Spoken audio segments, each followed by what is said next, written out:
Bonsoir à tous, merci de rejoindre à l'entretien du jour. J'ai le plaisir de recevoir un entrepreneur, un jeune entrepreneur qui ose, se démarque et bouscule les codes puisqu'il est à l'initiative du tout premier champagne africain, du tout premier champagne qui porte un nom africain, John Diallo. Bonjour. Oui, bonjour Prince Mafolo. Merci d'être venu sur ce plateau. Votre champagne, comme je le disais, porte votre nom, Exact. John Diallo. C'est de ça. l'ambition, de la prétention, de l'affirmation de soi? On peut dire un peu les deux, les trois même. Voilà, une ambition de faire porter un nom africain une bouteille de champagne, voilà, d'une part, et d'autre part aussi une estime de soi, d'affirmation de soi, c'est-à-dire montrer qu'un Africain aussi peut être capable d'oser d'aller dans un monde de luxe comme le champagne. À travers mon expérience justement de plus de 14 ans dans les champagnes, pour les plus grandes marques en tant que brand ambassadeur de Moet Hennessy par ailleurs, qui m'a permis d'avoir des connaissances dans le milieu du champagne et qui m'ont donné cette force aussi des connaissances et en partenariat avec un vigneron, de pouvoir lancer cette marque de champagne. Donc vous avez travaillé dans le champagne pendant 14 ans. Exactement. Que faisiez-vous exactement? Alors, j'étais brand ambassadeur de Moet Hennessy. Brand ambassadeur, c'est l'équivalent d'un consultant, le représentant de Moet Hennessy, qui comprend Moet Chandon, Veuve Clicquot et Ruinart, entre autres, dans les aéroports de Paris et dans les boutiques de luxe comme le Galeries Lafayette, le Bon Marché et tout ça. Et donc, j'étais l'intermédiaire, disons, entre le groupe Moet Hennessy de LVMH et également les groupes Lagardère dans les aéroports de Paris, coordonner les actions commerciales, les lancements de marques, les études de marché et puis les stratégies marketing, l'application de la stratégie marketing de la maison dans ces boutiques-là. Donc c'est là que naît l'idée d'avoir un champagne qui porte votre nom. C'est ça, exactement. Exactement. C'est de là est partie la passion, parce que évidemment, toutes ces grandes maisons, les maîtres d'échelle nous enseignaient justement, nous formaient à la spécificité de chaque marque de champagne. Et c'est vraiment une grande philosophie dans le vin, dans le champagne. Et de fil en aiguille, justement, je me suis renseigné de la possibilité de lancer une marque qui porte un nom africain. Et je me suis aperçu d'ailleurs que les habitudes de consommation des Africains étaient différentes. C'est-à-dire qu'on a tendance à consommer beaucoup plus de champagne. On va revenir sur voilà. la qualité même. Et sur la... J'ai envie de vous poser une question qui me vient à l'esprit comme ça. John Diallo, vous venez d'Afrique. C'est ça. En Afrique, il y a cette boisson locale tirée de la sève de palme. C'est ça. En Guinée, ça s'appelle le toukiyi. C'est cela. Oui, c'est ça. J'ai une prononciation assez approximative. Au Congo-Brazza, c'est le nsamba. Le samba, Au Bénin, c'est le haton. C'est ça. Est-ce que ce n'était pas plus judicieux pour vous et plus bénéfique pour l'Afrique de valoriser justement ce vin de palme et de l'exporter plutôt que de créer un champagne avec un nom africain? Quel intérêt d'avoir un champagne avec un nom africain? Alors, ça, c'est une seconde phase, évidemment. La première phase, je suis en France depuis plus de 20 ans et je me suis dit aussi que le champagne, quand même, c'est une boisson de luxe par excellence. C'est-à-dire que commencer d'abord par le champagne et pourquoi pas, et même l'objectif à terme, c'est de valoriser aussi le vin de palme, qu'on appelle chez nous en Guinée le touguier.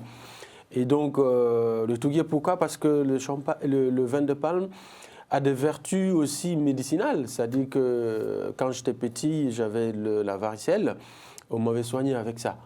Et bizarrement, voilà, ça a fonctionné.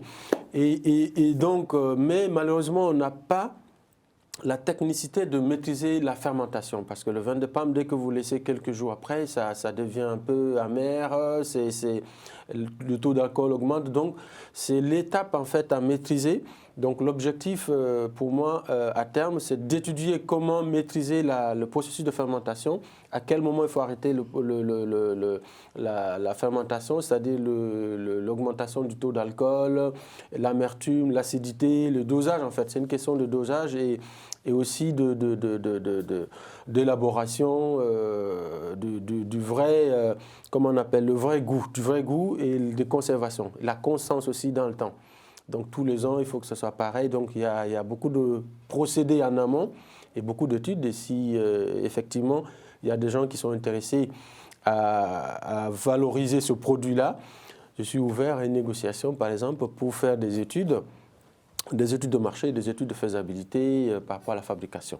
Voilà. Alors, vous n'êtes pas vigneron, on est Je ne suis pas d'accord. vigneron. Alors, à quel niveau du processus vous intervenez pour avoir la légitimité d'avoir un champagne qui porte votre nom?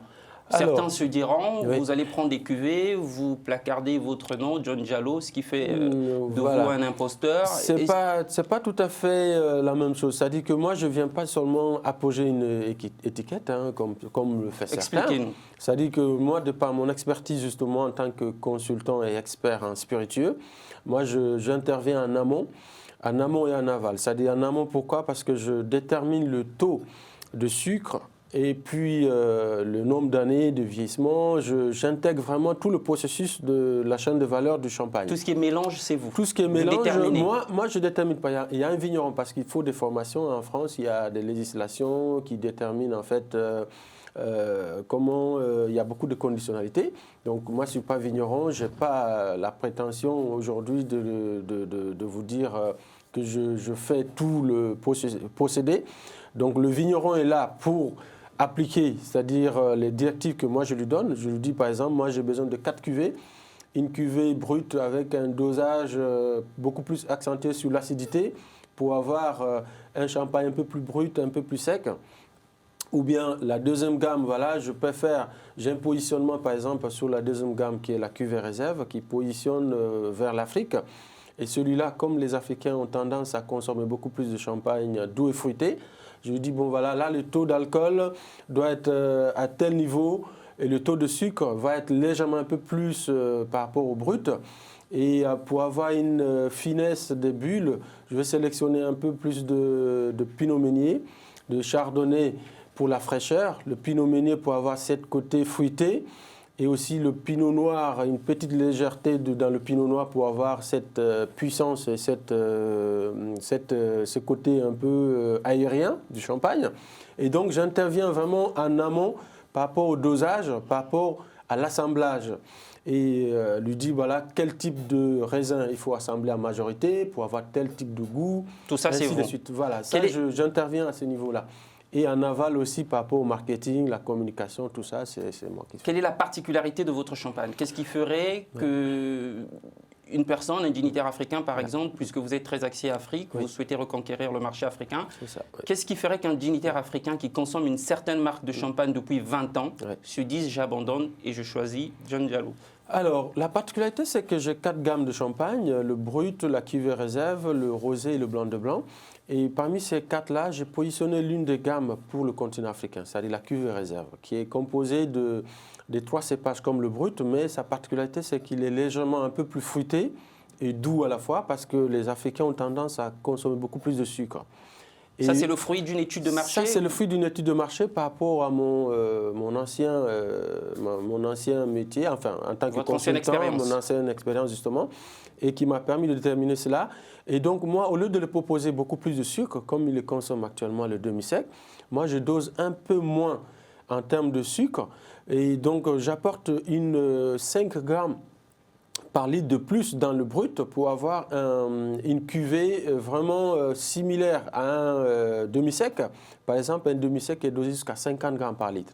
Et moi, je propose une cuvée équivalente en termes de goût, gustativement, qui se rapproche à 15 grammes par litre au lieu de 50 grammes par litre. C'est plus proche du marché africain. C'est plus proche du marché africain et c'est mieux pour la santé par rapport comparativement à un demi-sec qui est dosé jusqu'à 50 grammes par litre. Très bien. Quand vous comparez à 15 grammes par litre. Alors vous êtes à cheval entre la Guinée, votre pays, et la France. C'est ça. Vous développez aujourd'hui des projets dans la restauration, le tourisme. Quel est le potentiel touristique en Guinée ? Alors, moi, je suis parti en vacances là pendant 2 mois en Guinée. Je me suis aperçu qu'il y a le potentiel touristique guinéen est très, très mal exploité, malheureusement. Et ça m'a permis d'ailleurs d'ouvrir un restaurant pendant ces 2 mois-là. C'est dire aussi que voilà, tout est possible. On peut vivre en Europe et participer à des actions de développement économique dans nos pays d'origine, en Afrique. Et donc, j'ai constaté également qu'il y avait énormément de vide. C'est un pays potentiellement très très riche en termes de sites touristiques. C'est la miniature vraiment de l'Afrique qui est représentée en Guinée. C'est-à-dire on a 4 régions naturelles. On a une région côtière composée de très très belles îles avec des plages vraiment paradisiaques. Mais également on a des sites touristiques, des cascades, On a une zone montagneuse, le Fouta Djallon, très frais, qui se rapproche beaucoup plus. Tout ça est inexploité. Inexploité. Mais aujourd'hui, est-ce qu'on peut aller investir en Guinée? Le climat des affaires Alors, le climat des affaires se porte bien. Donc, moi, je suis un consultant international. J'accompagne des institutions et des entreprises aussi à développer les stratégies commerciales dans différents pays en Europe, mais aussi en Afrique. Et là, dans ce cadre-là, en tant que consultant international, j'ai un mandat avec le ministre du Tourisme actuel de Guinée pour attirer des investisseurs, justement pour développer ces sites touristiques qui sont vraiment d'une potentialité énorme. Voilà, des 4 régions naturelles, on a plusieurs centaines de sites touristiques inexploités qu'aujourd'hui je veux valoriser. D'ailleurs, c'est dans ce sens que je vais organiser une conférence de presse le 19 mars pour faire connaître ces sites-là de manière, c'est-à-dire à l'état brut, et le faire valoriser à travers des investisseurs, des bailleurs de fonds. Donc, s'il y en a qui nous écoutent, qui sont intéressés, je suis joignable justement à la fin de l'émission. Si vous donnez la permission, je peux donner mes contacts. Vous avez un site internet, John Diallo? Alors, pour le champagne, oui, mais pas pour le consulting pour le moment. En tout cas, pour ceux qui sont intéressés, pourront rejoindre, interroger Télésud, en tout cas, sur tous nos réseaux sociaux. Exact. Merci d'être venu sur ce plateau, John Diallo. Les bonnes choses ne durent pas. Merci bien. Bon vent à vous. Merci beaucoup. Merci à vous d'avoir suivi ce numéro qui se referme. Je vous souhaite une excellente soirée. À très vite sur Télésud. Très vite. Merci.